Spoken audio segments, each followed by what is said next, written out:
so excited. Okay. It's gonna be so messy. All right, are you ready? Yes, Here I'm we ready. go. 1, 2, 3.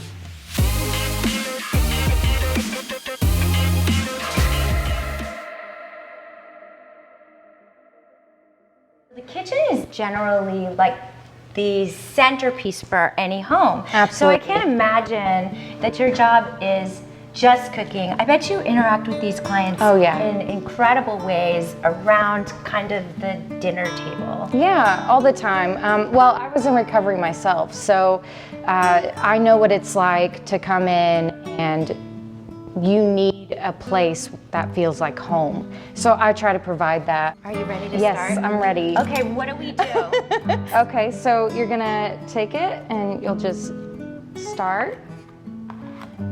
And you'll Look at just this measure it out. beautiful cutting skill happening. I feel like I'm winging it. Look at this. Look at that celery. It's beautiful.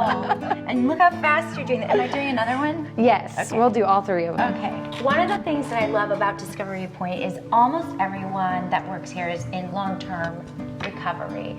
And it's so cool to have a staff that can totally, on a very personal level, relate with the clients. I've been sober for about 2.5 years now, and my issue was drinking and drug use. I grew up not really knowing who I was, so I tried seeking that out in groups of people, friends, and the one thing that everybody had in common was they hated their life, and so we just did drugs and drank together. They hated their lives? So what was that, like a trauma bond? Like Yes. everyone was hating on their life Yes, together? part of it was teen angst. The other part was, traumas from childhood, not feeling loved. During that time, did you ever recognize this might be a bigger issue, or were you just in the moment as a teen and not really seeing it as an addiction issue? Well, I've always been super aware of things because I've always asked way too many questions my entire life. So I knew that there was a deeper issue, but I didn't want to face it. My parents put me in rehab when I was 16, and I went in completely angry, and the only reason why I was happy with going to rehab was that I got to be away from my family. Because they always told me not to do drugs and drink, and that was all I wanted to do, and it made me mad. At least you didn't have to hear that in rehab. Right, Yeah. exactly. But that's all we talked about, and I didn't know what I was getting myself into, and I was able to get a lot out of that program, and I went about 8 years completely clean and sober, and then, but I had never really dealt with my root issues. And so, see, I think that is key, because I just had a conversation with a therapist about that, which is you can go into rehab just to stop using, right? But it's entirely different than going in to actually find out why you're using. Right, that wound was still there. Yeah. So immediately once something happened, it was a trigger, and how do I deal with this? And a lot of it was my identity issue. I felt like I didn't belong anywhere again. I felt like a teenager all over again. And so I knew, like when I was in that group of people, I belonged there. I knew who I was. I was the life of a party, whatever. So I always had friends. I never felt lonely, and so I reverted back to that lifestyle. Because you needed community. Let's continue. We can continue cooking. We'll throw the bell peppers on there. Okay. This is for the fajita stuff, so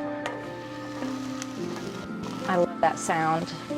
Yeah, so I was actually working at my adolescent rehab that I went through, and I had already started to compromise a little bit. Like I had a drink here and there, And how are you justifying that? I was just telling myself that I wasn't getting drunk, I wasn't getting out of control. I still had a job, I was functioning, but it didn't last very long. I ended up quitting my job and before having another one set up, and I was actually living at that rehab that I was working at, so I was homeless.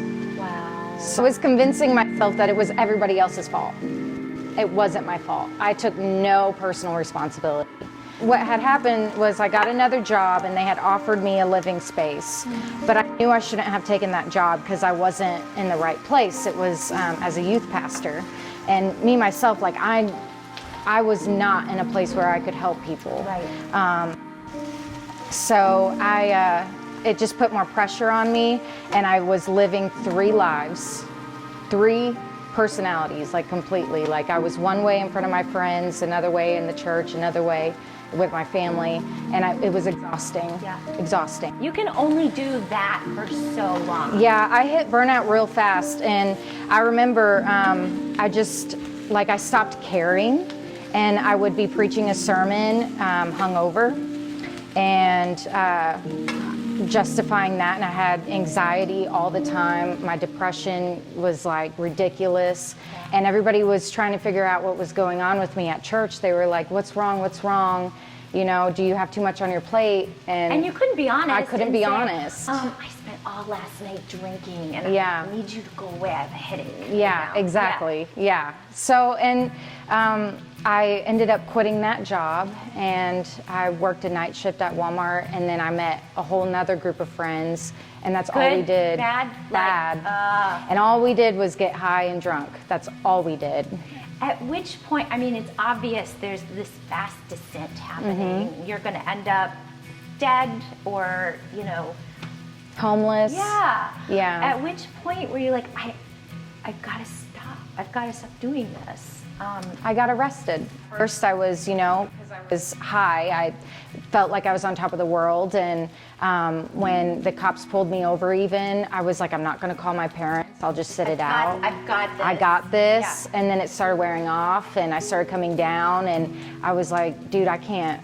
I started bawling my eyes out. All I did was sleep and cry until they let me do my phone call, and I told them, I remember I told my mom, I said, I don't care what you do. You can put me back in Teen Challenge, you can make me scrub grout, I don't care. Like, make me do whatever you want, just get me out of here. My dad was crying. He wanted to come and get me that minute, but my mom, she said, no, we're gonna leave her there for 36 hours. So your dad's the enabler. Or your mom's the enabler.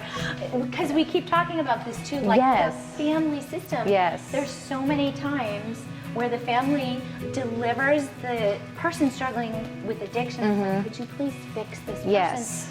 Not realizing they're an intimate part of what is actually happening. Yeah, and it didn't And seem not to like blame. enabling. I'm not yeah, blaming, yeah. but yeah. Right. The thing is, it usually doesn't look like enabling. It looks like helping out. Yeah. You know, they'd pay my electric bills because I couldn't pay it. Yeah.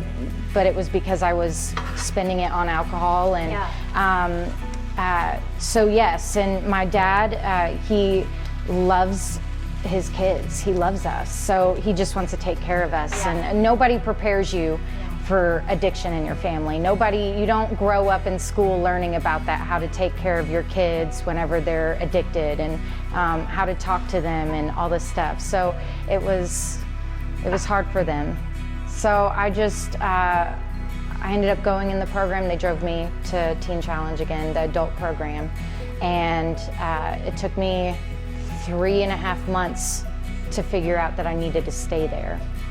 So you were in denial when you walked in the door. You were like, okay, let's just get this over with. What triggered that? Was it just this slow process, or was it finally one day you went, you know what? I don't want to do this anymore. Like, what was that moment? I went through a grieving process. I grieved my lifestyle. I grieved leaving my friends because that's where I felt like I belonged, and it took a lot of time. That's why it was so hard for me, because I felt like I had family in that life. Oh, that makes so much sense. And like trying to create a whole new community, that's hard. Very hard, and you have to be intentional about it. I'm still working on it, but it's not controlling me anymore. It's not causing me to self-sabotage anymore.